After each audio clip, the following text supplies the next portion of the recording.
कोहिनूर दुनिया का सबसे मशहूर हीरा। कहते हैं जिसने इसे पहना उसने सत्ता तो पाई लेकिन चैन खो दिया। ये हीरा सिर्फ चमकदार पत्थर नहीं बल्कि भारत के इतिहास, संघर्ष और लूट की एक लंबी कहानी है। सबसे पहले कोहिनूर का जिक्र मिलता है काकतीय वंश में।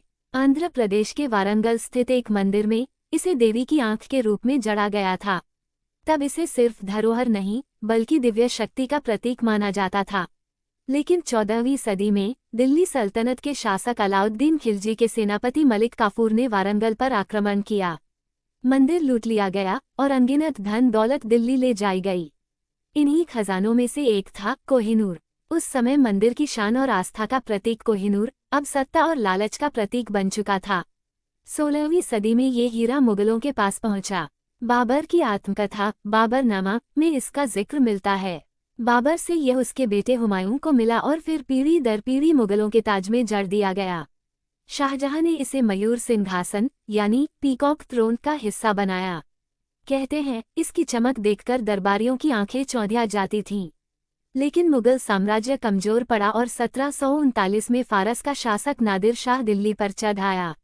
उसने मुगलों का खजाना लूट लिया और जाते जाते कोहिनूर भी साथ ले गया।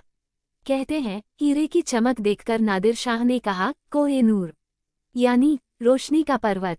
यहीं से इसे नाम मिला कोहिनूर।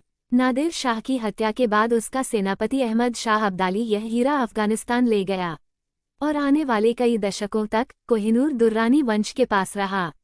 अहमद शाह अब्दाली की मौत के बाद अफगानिस्तान में राजसिंहासन के लिए लगातार संघर्ष चलता रहा। उसका वंशज शुजा शाह दुर्रानी भी गद्दी पर बैठा, लेकिन दुश्मनों ने उसे हराकर कैद कर लिया। सालों तक कैद में रहने के बाद वह किसी तरह भाग निकला। भटकते भटकते थका हारा शुजा शाह 1813 में पंजाब पहुंचा। वह जानता था कि अपनी सत्ता वापस पाने के लिए उसे मदद चाहिए और मदद दे सकता था सिर्फ एक महान राजा, महाराजा रणजीत सिंह।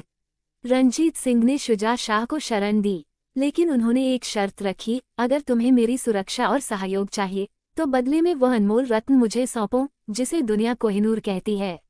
शुजा शाह मजबूर था। उसने अपनी आज़ादी और सुरक्षा के बदले वह चमकता हुआ हीरा महाराजा रणजीत सिंह के हाथों में सौंप दिया। उस क्षण से कोहिनूर पंजाब दरबार की शान बन गया। रणजीत सिंह ने इसे सोने चांदी के साथ सजाकर रखा। अपनी मृत्यु से पहले उन्होंने इच्छा जताई कि यह हीरा जगन्नाथपुरी के मंदिर को दान कर दिया जाए, लेकिन अंग्रेजों ने उस इच्छा को कभी पूरा नहीं होने दिया। महाराजा रणजीत सिंह के निधन के बाद अंग्रेजों ने पंजाब पर कब्जा कर लिया। 1849 में दूसरे आंग्ल सिख युद्ध के बाद पंजाब को ब्रिटिश साम्राज्य में मिला लिया गया। सिख खजाने के साथ साथ कोहिनूर हीरा भी अंग्रेजों के हाथ लग गया। उसे सावधानी से लंदन भेजा गया और महारानी विक्टोरिया को भेंट किया गया। वह दिन था जब भारत का यह अनमोल रत्न हमेशा के लिए देश से दूर चला गया। आज भी यह हीरा ब्रिटिश क्राउन ज्वेल्स का हिस्सा है और लंदन के टॉवर में कड़े पहरे के बीच प्रदर्शित किया जाता है।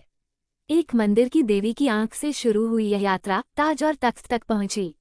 लेकिन यह सवाल आज भी गूंजता है, क्या कोहिनूर कभी वापस भारत आएगा? क्योंकि यह सिर्फ एक हीरा नहीं बल्कि हमारी विरासत, हमारी अस्मिता का हिस्सा है।